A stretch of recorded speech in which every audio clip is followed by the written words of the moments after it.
Bonjour, bonsoir, ça dépend de l'ère à laquelle vous nous recevez. En ce net moment sur KN Vision Télévision, votre chaîne d'échange des idées et des responsables. Un gars merci, Nabandeko surtout Bazar Landabiso partout dans le monde entier. Un gars merci, Nabandeko Bazali Kosa la confiance, Nakati ya chaîne Oyo, chaîne Yaba responsable, chaîne Oyo ba Congolais, ba Yaba Okuta na pona Kosa l'échange des idées, pona Makambo, Ezagole Kanambo Kanabango, Topesibino, merci. S'il vous plaît, les lotos ali mercredi le 24 mars 2021. Bon anniversaire, Nabande Konyo, surtout Babotama la journal Lelo, Nzambe à Pambolabino, Nzambe Baropes Bino Makasi, Mikolo Ezeko Baksama, Boko Malsusu, Maye, les Ponako Kanisa Malamu, il y a République démocratique du Congo. Dans le bac, il y a deux billes qui est chaîne responsable, chaîne échange des idées. Nabande Ko Bazako Kota Nakati Libote à KN Vision. Sika tomba la liboso kota la biso. Objectif il y a KN Vision Télévision ezali que ba congolais baza okuta na place moko na bien déjà na débit parce que tout ça là constat que na ba WhatsApp group batu ya mayele na kati ba WhatsApp group bazali belé ba donneur de leçons bazali belé na kati ba WhatsApp group ngai moko naza même na ba tchanga même na ba 25 plus de 25 groupes ya ba WhatsApp. Alors on a raisonné que c'est mieux au lieu de la bloquer quelque part, tout coûte quelque part à la plateforme Oyo que ndeko opesi makanisi ya malamu na Oyo zo le la République démocratique du Congo. Ce que mon ezala qui m'a bé opesi pour ngai na moni ezali boye ya on to tiaka ba sujet qui ba ndeko ba kotinda la bisu ba audio na bango pas plus de 4 minutes okoki même que ça la texte mais la plus molaité même na langue nyonso to ba kotanga yango s'il vous plaît pour na toyeba nini autre ko sala pour na mboka na biso ba mikonzi na biso bato balandaka biso makambo to lobaka na kati ya chaîne Oyo s'il vous plaît et comme la kabatuana. Cela veut dire comme la mikonzi ya mboka. Peut-être une chose à une idée, mais moyen atteindre bangote. Mais à partir de KN Vision Télévision, ceux qui ont sangé si maïe, le PC talandeko, tala makanisanga na zanango ezali boye. Peut-être que vous aider biso pour l'entoyer le développement et la République démocratique du Congo. Au lieu que tout cela a bloqué place moko stationné, n'a pas injure, n'a pas mensonge, que tout ça n'a pas ça, ou a na tango au la Congo. Il y a tout ça qui plateforme s'il vous plaît, avec tout le respect, ou tout ça qu'on peut mutuellement, sans injure, au PC idée na yo, il y a malam. Ce que mon critique est là qui n'a pas au lobby en Europe pour que tout le monde dénonce ou il y a mabé zali ko salema na kati ya République démocratique du Congo.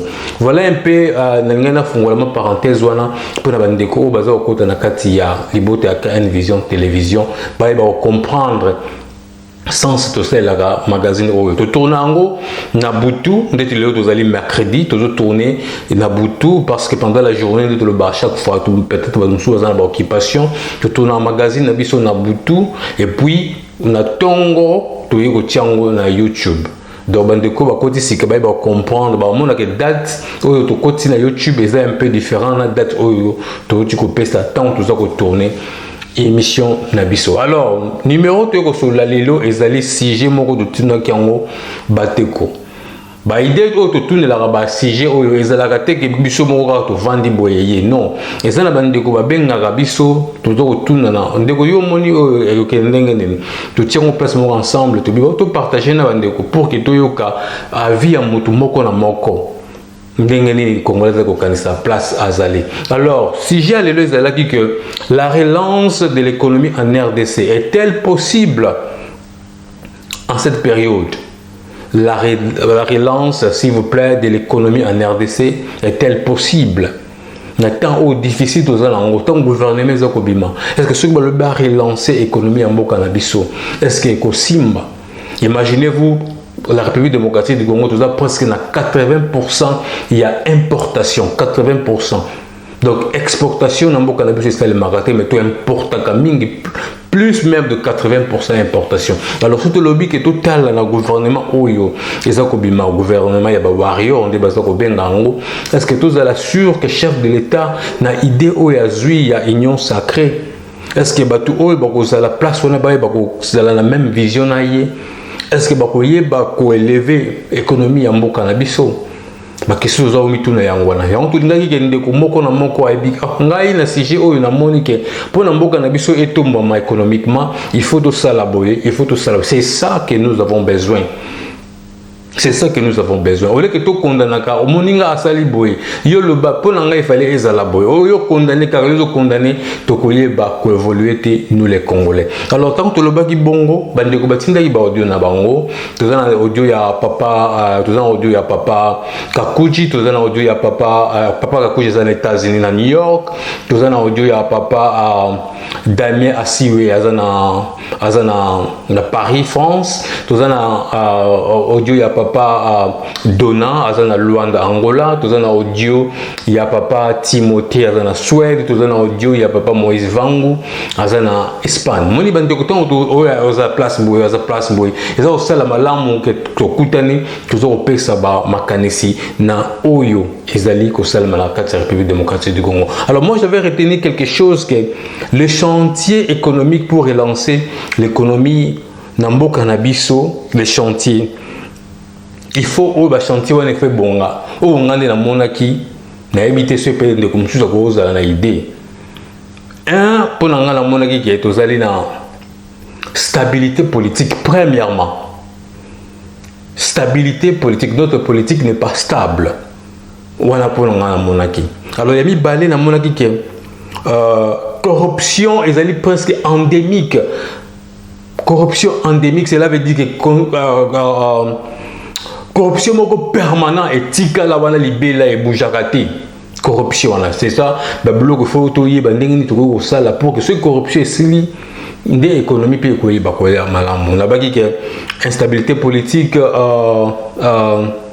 corruption endémique et puis na formation de travailleurs faisala parce que toko ko zo matériel les lots pour tout ça la paix à infrastructure les amukie ce que tu rose pareil les engins mais il faut que former bateau au baroye bakomaniango alors on a mon chantier au wana to tangela bino pour ngai pour que mboka na biso to zo mo à lire mon économiquement parlant il faut ba bloc wana total la yango malamu. Alors pour environnement au wana ezali vraiment défavorable pour na ba faire moi ben investisseur ba yate pour na ba bloc on na to tanga wana peut-être we ba ko empêcher bato ba yeba ko investir na kata République démocratique du Congo. Alors tout le cas idée to réflexion il y a papa Kakuji na États-Unis na New York pour encore relancer l'économie na République démocratique du Congo et c'est possible na temps où tous allez ko là mboka na biso s'il vous plaît bande ko ya KN Vision télévision tous se respecter mutuellement et sa réaction na yo positivement oyo moni na idée na motuno to tuneli tokoki ko sala nini to exactement possible pour que l'économie ya République démocratique du Congo eyeba ko kende liboso eba ko se relancer to kana idée ya pardon s'il vous plaît papa Kakuji na New York États-Unis parce que toujours vivre dans des pays différents bisoto moi qui vous parle maintenant dans Afrique du Sud tout le monde en Afrique du Sud n'engezali alors bande ko bazana ba place moins différent toujours comme on a l'économie na bango ils ont senga c'est mieux que to copier quelque part et puis to pesa mo makanisi tala baninga basala ki boye biso to meka osala boye pour to yeba ko évoluer alors to ka papa Kakuji na New York ce qui est à lobinini na motuna otozo tuna malelo. Bonjour Kelly, bonjour KN Vision Télévision et bonjour à tous les auditeurs. Bonjour Papa Kakuji. Kelly, l'antidote pour remédier à tous les problèmes que nous avons au Congo, oui, c'est le fédéralisme. Ok. Parce que bon, tout est centralisé à Kinshasa avec le seul but de voler, de détourner et de s'enrichir. Ok. Avec tout ce que nous avons comme ressources, si nous avons vraiment des dirigeants responsables, plein d'abnégation, en moins de 2 ans, nous pouvons générer un développement économique autocentré. Ok. Je dis bien autocentré. Ok. Nous avons presque tout. Ok. Par contre, nos économistes sont souvent instruits par la Banque mondiale. Ok. ils reçoivent les ordres, les instructions de la Banque mondiale. Ok. Ils oublient que la Banque mondiale est une banque de développement américain. Ok. Est-ce que les Américains peuvent-ils nous aider au point de nous céder la prépondérance? Question mark. Il faut être bête pour y croire. Ok. Le président de la République lui-même est monté au créneau sans un projet de développement préalable. Ok. Jusqu'à là, personne ne connaît les projets de Chilombo. Ok. Ce qu'il avait en tête avant de passer au pouvoir. Ok. Personne. Bon, nous avons Ilunga Kamba comme Premier ministre, mais ce n'est pas lui qui dirigeait le gouvernement. Ok. C'était le président lui-même. Ok. Bon, maintenant nous avons un nouveau Premier ministre. Moi, je pense qu'il n'a pas la tâche facile. Ok. Lui, je pense qu'il est là pour préparer les prochaines élections. Ok. L'actuel gouvernement a échoué. Les monstres de l'IDPS souffrent d'une déficience chronique. Ok. L'improbité morale et mauvaise gestion ont convaincu tous les Congolais à remettre sérieusement en cause l'intégrité et la compétence de l'appareil étatique. Ok. Tout le monde sait maintenant qu'ils sont incompétents. Ok. Ils n'ont rien fait. Ok. Ils n'ont rien fait. Ok. Alors, nous devons recourir au fédéralisme le plus tôt possible. Ok. Ensuite, créer un système de péréquation pour aider les provinces les plus pauvres, telles que la province du Kassai et de l'Équateur. Pour moi, c'est ça la solution. Ok, merci beaucoup, Kelly. Bye bye. Merci Papa Kakuji na réflexion. Bomoni bande kwa KN Vision Télévision. Bomoni idée tout dans la poste à makanisa boy. Idée à Papa Kakuji pour l'amboka na biso et se relancer économiquement, il faut que comme un état moro fédéral pour que chaque province baye bako sala ou il ba on bazanango to baye bako développer malam. Selon Papa Kakuji. Alors c'est une de comme sous pas mon idée à malam. C'est comme ça que tout bandori va changer, ba état na biso toye bandenge ni mboka ezeli kotambola. Na sepeli vraiment la réaction Papa Kakuji. Toyo ka bande comme susu ndenge ni bazango pe bazali ko kanisa. Échange d'idées à l'araboé. Papa Kakuji a lobby que makambo presque nyo sozali centralisé na Kinshasa. Gouvernement Papa Kakuji a reconnaître que ba chouaki. Alors total gouvernement où ils ont bima. Ceux qui bakwe bakosala nini mais l'idée principale il y a Papa Kakuji zali ke tokoma état fédéral na o lui surtout zanango tokwe bako salista pe ba province mususu o bazali pauvre to mekana nukolioka Papa Damien aziwa na France na Paris toyoka ina no soki yé a azana idée ni na o toujours lobela lelo. Bonjour, les gens Damien Ziwa. Nena Pesavinangai concernant le sujet du jour. Dans le Biboye, relance économique et conquis Simba, Ndengenini. Dans la mesure où, dès le départ, président Fachi a salué Barreur Moramaka, c'est Rosakarate déjà au départ pour se rallier déjà Batu le quoi la FCC au Babamamboka pendant plus de 19 ans au Batu Bazaraki to Bakanga considéré comme le quoi la Banguna diable au les Bakomi du jour au lendemain Bakomi Basantou c'est quand même un petit peu surprenant. Bon. Et deuxièmement, le départ des années qui a pu rater, on a rapproché déjà 100 jours, y compris Basso de Mouton, où ils avaient complètement bâclé, où Isuki, un emprisonnement, il y a quand même. Président Faki n'a pas compris que Azaki n'a pas conseillé Moko, où le bazar dans ma était. Il n'a pas fait un exemple Moko. comment construire un bassin de mouton et puis qu'au Kanganzela, qu'on tient la passe pendant des mois et des mois, alors qu'il aurait suffi par exemple qu'on crée un chemin de dédestal, par contre il y a des dédestal autour de bassin de mouton pour la circulation est à peu près normale. En attendant, battre le bassin de mouton, qu'est-ce qu'il y avait comme obligation, qu'est-ce qui était prioritaire entre le bassin de mouton et puis situation par exemple il y a un hôpital général où ils allaient un vrai mourant au bazar au coup dans la ligue au Sakarate et puis Toya par exemple Toya Fonds Congolais il y a $, où ils allaient combattre au bel et comment ils ont combattu ces combattants. Je pense que malheureusement Fatih a raté des pas naïfs a sapé en quelque sorte mandat présidentiel naïf parce qu'après 2 ans bon avec Robert Achita Sima voilà donne la batouana alors la carte union sacrée c'est toujours les mêmes là si c'est la carte il va retourner veste là-bas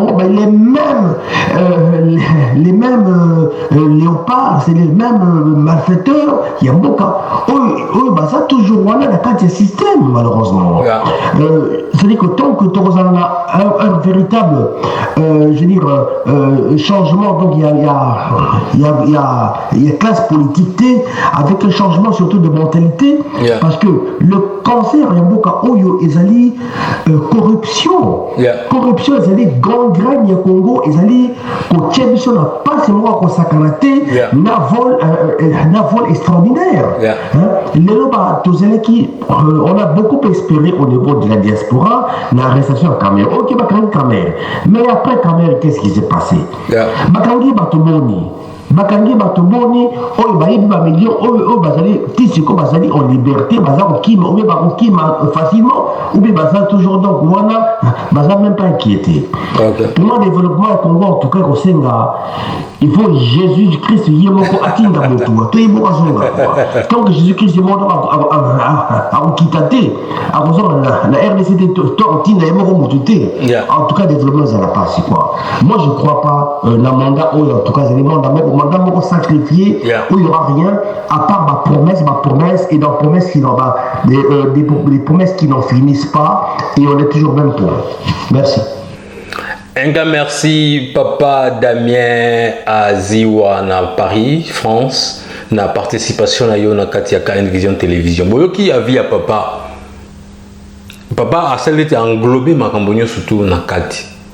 Comment na gouvernement ou union sacrée gouvernement presque batu oyo union surtout bazalaki na kosala na Joseph Kabila presque rejoindre chef de l'État.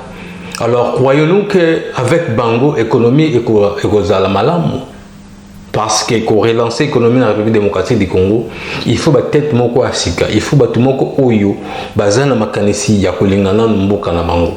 Côté la groupe ya Batouana, bande ya Batouana, sur bazonga sur place moko, tu éviter. Et on papa na sur Kalobi. Ceux qui ont travaillé quand la même Batouana, la même équipe voilà. Alors il faut qu'un retour à Jésus-Christ pour que la République démocratique du Congo ait bakoté l'élément. Alors ceux qui toujours coûtent en abondé dans le à chaque fois, vous qui a vu à papa Nabiso Damien, que chef de l'État Félix Antoine Tshisekedi Tshilombo, départ déjà c'est raté c'est comme avion, ceux qui raté déjà décollage, donc presque Makambounio surtout et vous avez déjà foutu. Alors avec le sous quelque part que tant Félix Tshisekedi Tshilombo notre président avec au monde à Makambouana le but non, on dit que non a ça la moi recule, mais que moi tant les sous pour la République démocratique du Congo et Iba Kutombama. Voilà un peu de quoi KN Vision Télévision et tout continue toujours na série il y a kolioka ba réflexion na ba idée à bateau oyo ba Congolais bazar au pays sa place nyo so bazali oyo wana bo kolioka ya papa Damien Aziwa na France to linga to yoka sikoyo ya ndeko na biso mususu papa Timothée ya azali na Suède ce qui est à Zolobanini pour relancer l'économie de la République démocratique du Congo dans un moment difficile où nous se regardons aller braquer le gouvernement et Jean-Michel Sama et Kozala Ndenge. Tout comme papa Timothée na Suède. Bonjour Kelly, bonjour Nabala l'Union Bonjour. Maïnde Konabino. Frère Timothée, papa Timothée, non frère Timothée, la vanne na Suède. Ok. selon Mutuna qui vraiment est très capital parce que moi ça maintes fois. Ok. L'esprit congolais, vraiment il faut vraiment on dirait donc tous hommes appena na ebandeli lokola bana mike baza na gardien babana oye kusala biso ba iba o. Ok. Pas politicien, na biso ba peuple toza esprit moko. Ok. Donc toza na esprit amour te na biso na biso. Ok. Économie na biso vraiment soki elingi mata eza la volonté. Yeah. Comment tokoloba ndenge toza boye soki totie pena makambo sérieux ke mutu na mutu alobi bon place oyo nga bapesi ngai il faut na marke ke babiyeba ke nga nalekaki awa mais biso bakongole ezalaka bongo te ezalaka bongo te mutu azowela kaka poste na ye donc soki omona mboka nini mutu aleki ministre osali fete ezalaka kaka na Congo. C'est pour ça au monde que vraiment il faut tous rééduquer les souches pour tout prendre conscience. Ceux qui vraiment conscience tout le que non il faut tout développer mon cannabis. Papa, tu sais ma même ba mindele te. Cannabis mo parce que bon wezali. Là les ali. Bon wezali. Soko tali kaka na ba payage ya pamba. Ceux qui vraiment bâti sérieux et ko kotsa mbongo koleka. Tu prendre conscience, même biso ba toza libanda. Ndenge moko. Tozo bunda na biso oya koloba boye ole vraiment toza na likanisi moko rien. Yango na kati wana papa, merci mingi. Merci Papa Timothée, na souhaite la participation na yo na kati ya KN Vision Télévision. Vous avez déjà famille. Ezala malamu papa se bozo lo baboye. Papa lobi conscience. Ezate. Ce qui biso moi tozongi si conscience biso ba congolais. Et oui bazala malamu mingi. Imaginez-vous que notre pays tozana nyonso. Voire même souffrance ya mai ko ko sale matin na mboka République démocratique du Congo. Moi je vis en Afrique du Sud, ça fait beaucoup de temps que Nazawa. Un pays où on a un océan, mais maï na bango la salé, mais en aucun jour au loka ke mutunanda kuna lobi ke non maï ezobimate en aucun jour.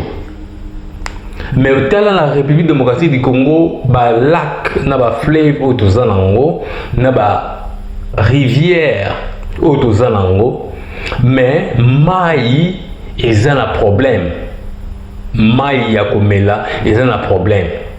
Il faut que batba la 4 h du matin, bazo tambola 10 km pendant que le mai a déjà fatigué.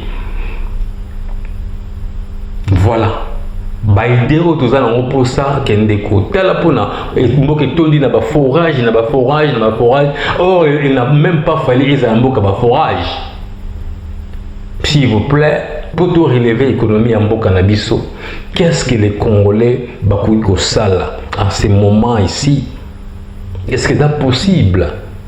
Tout le canal Kolioka, papa, tout le canal papa Moïse Vango en Espagne, ce qui est à grouper sa biso idée. Pour tout relever, tout relancer s'il vous plaît, l'économie en Bokanabiso. Makanisi tozana pour ça bande ko ya KN Vision Télévision tout tient en place moko et ko iba ozala malamu papa Moïse Vango olobini bonjour et bambote belé to pesi ba salam et belé na bande ko KN Vision toujours Moïse Vango l'Espagne pour répondre pour la motouna biso concernant économie lancement économique à RDC. C'est possible. Oui, c'est possible. RDC est la puissance comme la Chine d'Afrique, ou plus que la Chine. RDC pour l'homme en économie nango. RDC faut et comprendre. Ba impôt sur ba impôt na ba petit commerçant et longwa. Impôt tika la kana ba grand commerçant. Ba petit commerçant na ba teka la ba mapa na ba balabala ba nguba ba teka la ba so ticket papa na katukutu malobate batike o bateke la rao bateke wana oka un simple mutumo wala muki azo oteke la maman mo ya pauvre ata même pas na bénéfice belé mais bazo ko ka mbongo ko te koma na même pas et place il fallait comme là mbongo suka non kaka na commune bakaboli bango moko chaque jour chaque soir bazo kabola mbongo et bablo ko photo lo belaka s'il vous plaît yango tu évoluer papa batekela bango tikete batekela bawenzi bateka tikete batike ezalaka bato baza na bamagasin zairwa ou étranger nao bazali na ba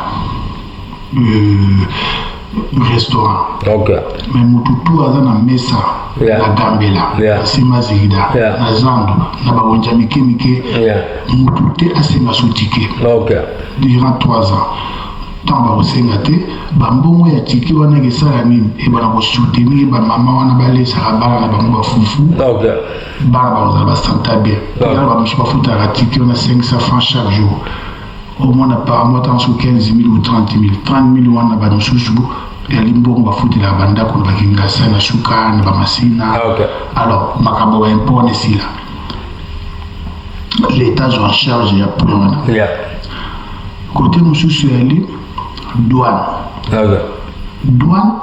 na bazaïwa ou congolais ezala différent na ba étranger zaïwa soka na voiture ne fa kota exemple na $1000 na douane sur les étrangers passeport étranger faut kota na 1500 ou 1200 exemple kaka nationaux il faut politique économie et ba ko distinguer nationaux na nationauté voilà le consensus l'état est la politique ya kokotisa biloko na talo muke na badouane na récupérer rango na ba taxe sur le terrain l'état est bakosala ndenge nini ya kozwa mbongo lipango nyonso na RDC eza na droit kofuta impôt après 6 mois après 6 mois lipango tout na RDC fofutaka $20 cotisation obligatoire $20 na chaque lipango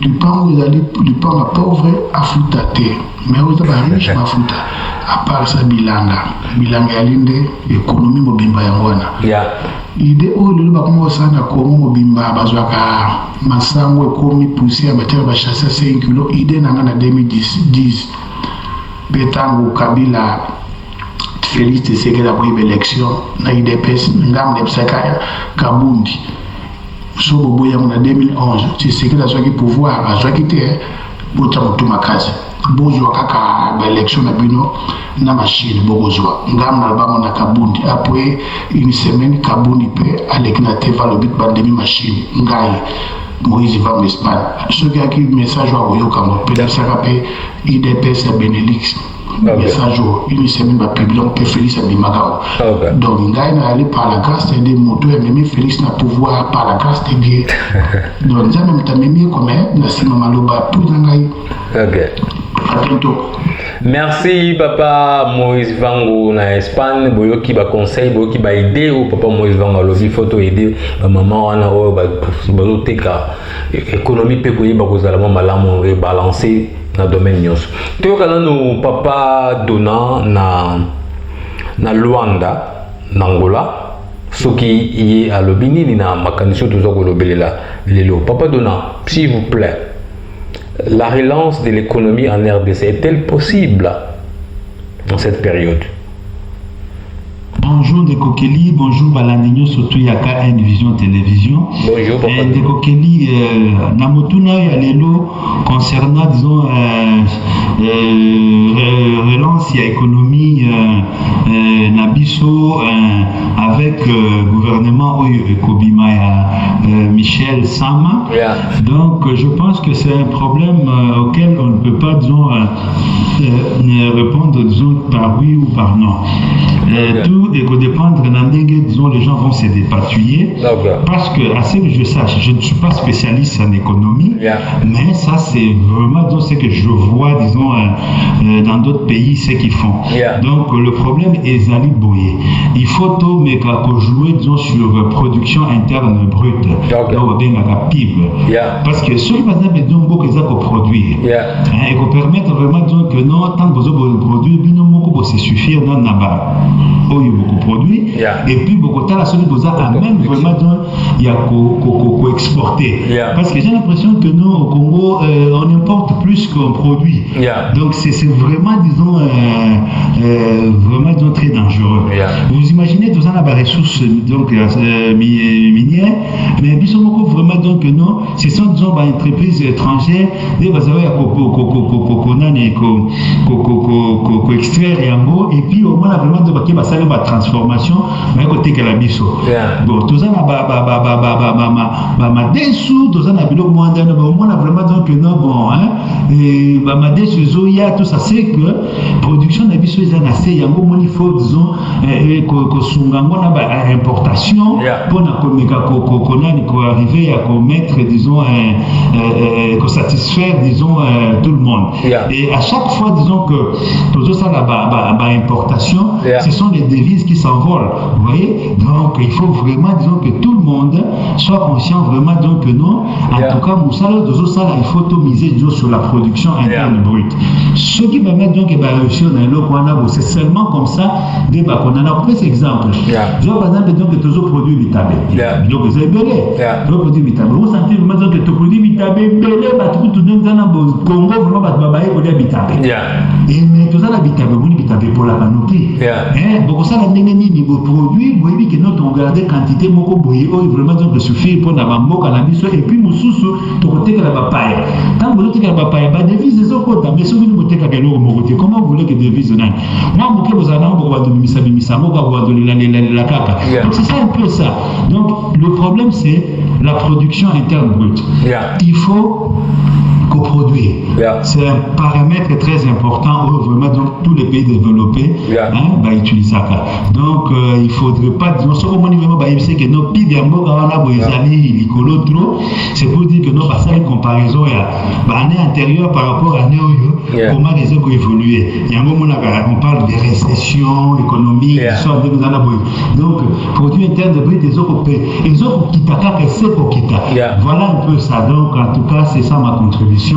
Il faut normalement donc que tout le monde se mette au boulot et puis disons agriculteur base à la vraiment disons en premier plan éleveur et puis on sous à ressources qu'on crée industrie de sorte que non tout est caca donc tout importe caca il faut tout exporter tout exporter c'est déjà bien tout ça va barrage dinga bakoki vraiment donc ça va mongo belé wana boyi pour na ça la phase nous surtout ça et puis beauté qui fait quand même disons courant même plus loin jusque dans le pays mususu de sorte que non besoin d'avoir des devises comme ça on a vraiment donc non c'est il y a beaucoup à faire donc c'est pas un problème je pense que il faut miser sur la production interne brute. Merci Papa Dona na participation na yo na Can Vision Télévision to solo la bande ko magazine na biso nyonso to solo la place ba congolais baza okutana pas de commentaire parce que na magambo Papa Dona lobi c'est marié presque na ba oyo bande ko mususu alobaki soki to bito tia makanisione ensemble to ko bimisa eloko moko ya malamu pour que toyeba ko relancer l'économie ya République démocratique du Congo. Voilà un peu bande ko ya Can Vision Télévision oyo to zalaki s'il vous plaît, votre chaîne est là. Vous avez une idée pour partager na bandeko. Tinda audio na yo, tinda texte na yo, email, na numéro de téléphone les ana, na WhatsApp. Tu voyez ba ko solo la ngo biso surtout na oyo surtout baza okuta na kati na libota oyo. Botika la malamu to kuta na prochainement na numéro msoso. Bye bye.